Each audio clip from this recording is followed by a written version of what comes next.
साथियों नमस्कार।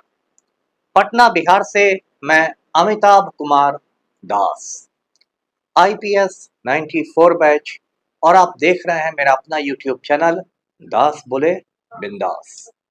क्योंकि जब बुज़दिलों ने मुंह में दही जमा लिया हो तो दास का बिंदास बोलना जरूरी हो जाता है। साथियों, खबर मुजफ्फरपुर से आ रही है कि एक खूंखार अपराधी कुत्ते की मौत मारा गया है। इस क्रिमिनल का नाम था अजीत राय। ये बहुत रोचक और ज्ञानवर्धक वीडियो है, इसे आखिर तक दिल थाम कर देखिए। साथियों, कहानी सुनाने के पहले मैं जरा आपको मुजफ्फरपुर के बारे में बता देता हूँ। मुजफ्फरपुर जो है ये उत्तर बिहार का, नॉर्थ बिहार का सबसे बड़ा शहर है। इसको उत्तर बिहार की अघोषित राजधानी कहते हैं, कैपिटल कहते हैं। और मुजफ्फरपुर जो है लीचियों के लिए मशहूर शहर है। यहाँ की जो शाही लीची होती है वो बहुत पसंद की जाती है। दूसरे मुल्कों में उसका निर्यात होता है, एक्सपोर्ट किया जाता है। मुजफ्फरपुर के साथ और भी बहुत बड़ी सारी कहानियां हैं। हिंदुस्तान का एक बहुत बड़ा रेड लाइट एरिया होता है। यहाँ आप जानते हैं क्या होता है, यौनकर्मी जहाँ रहती हैं। चतुर्भुज स्थान वो भी मुजफ्फरपुर में है। तो ये सब बहुत सारी बातें मुजफ्फरपुर से है, और मुजफ्फरपुर से मेरी अपनी बहुत सारी यादें जुड़ी हुई है, क्योंकि मैं दो दो बार वहाँ पर तैनात रहा हूँ। 96 में, 1996 में मैंने आईपीएस की फील्ड ट्रेनिंग मुजफ्फरपुर में की थी, एएसपी के रूप में।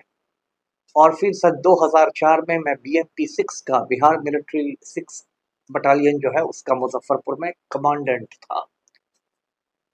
और मुझे अभी भी याद है, ये 2 या 3 जनवरी 1996 की बात है। मैं एसपी के घर पहुंचा था मुजफ्फरपुर में, एसपी बंगला में। और एसपी सर जो थे वो पूरा टेंशन में दिखाई दे रहे थे। पता चला कि खबड़ा के पास एक कांड हो गया है। नेशनल हाईवे के पास एक गांव है खबड़ा। वहां पर क्या हुआ था कि एक कोई ओझा जी थे, ट्रांसपोर्टर थे, उनका कत्ल हो गया था। और उसके बाद गांव वालों ने, जो होता है बिहार में, पूरा रोड जाम कर दिया था, नेशनल हाईवे को जाम कर दिया था। संयोग से उधर से बिहार सरकार के, लालू सरकार के एक माननीय मंत्री जी आ रहे थे, विजेंद्र प्रसाद यादव। वो आज भी मंत्री हैं पलटू की सरकार में। तो उग्र भीड़ ने विजेंद्र यादव की कार को घेर लिया। बेचारे विजेंद्र यादव कार से उतर के किसी तरह भागे वहां से, लेकिन भीड़ ने पूरी कार को आग के हवाले कर दिया, जला गया। उसके बाद एसपी वहां पहुंचे, डीएम वहां पहुंची, मैडम राजबाला वर्मा डीएम थी हमारी, मैं भी पहुंचा बहुत दल बल के साथ, बहुत फोर्स के साथ। और एकदम वहां धू धू करके कारें जल रही थी, हजारों लोग थे। मतलब पूरा पथराव हो रहा था। समझिए कि बिहार में फील्ड ट्रेनिंग के अगले ही दिन से मतलब वो मेरी बोहनी हो गई थी, वैसा नज़ारा देख के, वैसा मंजर देख के। तो ये सब बहुत सारी मेरी अपनी यादें मुजफ्फरपुर से जुड़ी हुई है। वहाँ मैंने बहुत कुछ सीखा, क्योंकि मुजफ्फरपुर में बहुत सारे मतलब अपराध होते थे। तो फर्स्ट हैंड अनुभव लेने का बहुत मौका मिला कि कैसे क्राइम कंट्रोल किया जाता है। साथियों, ये जो मैं कहानी सुना रहा हूँ ये परसों की कहानी है, यानी 30 मई की कहानी है। और ये घटना रात में 8:30 बजे की है। मुजफ्फरपुर में डॉक्टर्स कॉलोनी है जो एसकेएमसीएच में है। एसकेएमसीएच का मतलब है श्री कृष्ण मेडिकल कॉलेज और हॉस्पिटल। श्री कृष्ण सिन्हा बिहार के पहले मुख्यमंत्री थे, उनके नाम पर ये हॉस्पिटल है। और उसी इलाके में डॉक्टर्स कॉलोनी है। उस डॉक्टर्स कॉलोनी में एक किराए के मकान पर एक शिल्पी नाम की महिला रहती थी। ये जो शिल्पी थी ये पहले उसी हॉस्पिटल में नर्स का काम करती थी, लेकिन बाद में इसने नौकरी छोड़ दी और सरैयागंज में, मुजफ्फरपुर में प्राइवेट नौकरी किया करती थी। इस शिल्पी का जो बॉयफ्रेंड था, वो आशिक जो था, उसका नाम था अजीत राय, और ये खूंखार क्रिमिनल था। अजीत राय की शादी 2011 में हो गई थी, लेकिन बीवी से उसकी अनबन रहती थी और वो शिल्पी के मोहब्बत में पड़ गया था। और शिल्पी और अजीत ने शादी नहीं की थी, लेकिन एक तरह से वो मतलब मियाँ बीवी बनकर रहते थे। और वो आया करता था अजीत राय वहाँ पर, और मकान मालिक से कहता था कि मैं यहाँ खाना खाने आता हूँ।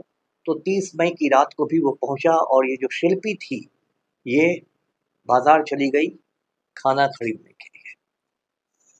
लेकिन अजीत राय जब घर पहुंचा तो पहले से कुछ लोग घात लगा के बैठे हुए थे। उन्होंने अजीत राय पर हमला कर दिया, गोलियां चलानी शुरू की। कुल 5 गोलियां अजीत राय के सीने और पेट में लगी और उसने मौके पर ही दम तोड़ दिया।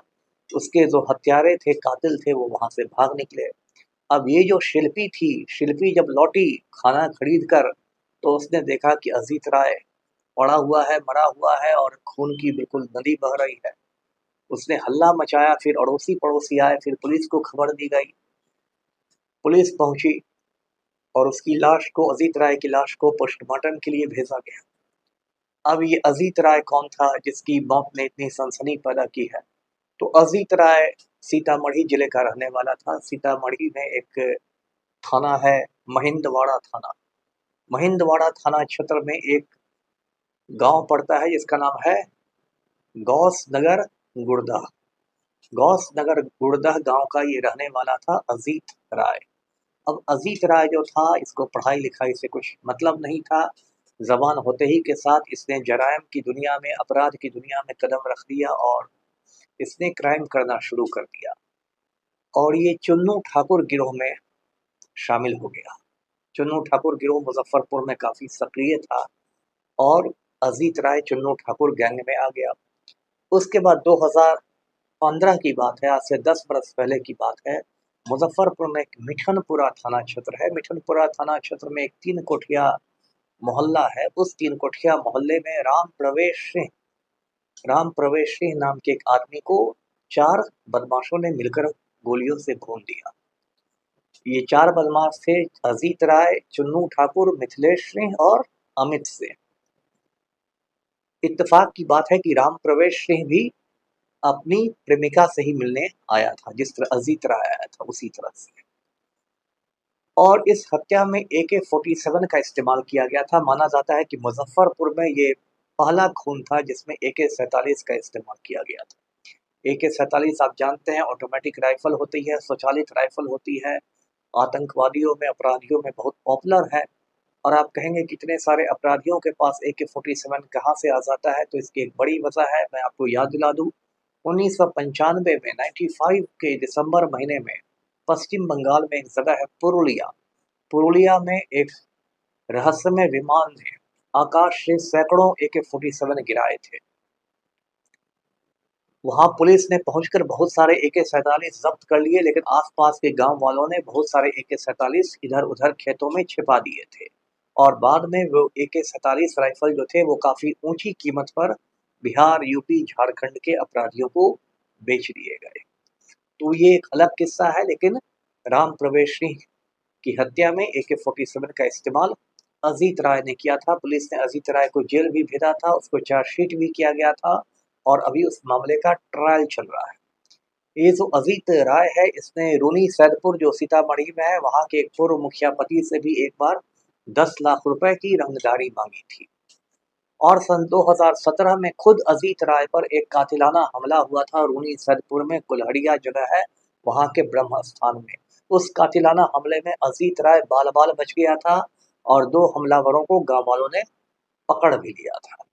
अजीत राय जो था वो झारखंड तक में जाके क्राइम करता था और झारखंड की पुलिस ने भी 3-4 रोज पहले ही अजीत राय को पकड़ने के लिए रेड किया था, लेकिन वो मिला नहीं था अपने घर पर। ये जो अजीत राय था, इसका बड़ा भाई सुजीत राय है जो SKMCH इलाके में ही एक दवा की दुकान चलाता है और इसका छोटा भाई रंजीत राय है। ये जो अजीत राय है, इसने अपराध करके काफी पैसे बनाए थे और इसका एक मकान जियालाल चौक में भी था और इसने हाल में डॉक्टर्स कॉलोनी में भी एक मकान बनवाया था जिसका अगले 4 जून को गृह प्रवेश होने वाला था, हाउस वार्मिंग जिसको कहते हैं। लेकिन उसके पहले ही अजीत राय खलास हो गया। तो ये किस्सा है अजीत राय की हत्या का। अब साथियों, ये जो मुजफ्फरपुर है, ये मुजफ्फरपुर में मैंने जैसा बताया बहुत सारे क्राइम्स होते हैं और बहुत बड़े बड़े गैंग यहाँ काम करते हैं। एक जमाना था जब यहाँ पर शुक्ला ब्रदर्स का आतंक था। 3 शुक्ला भाइयों ने आतंक मचा रखा था, छोटन शुक्ला ने, फुटकुन शुक्ला ने, मुन्ना शुक्ला ने।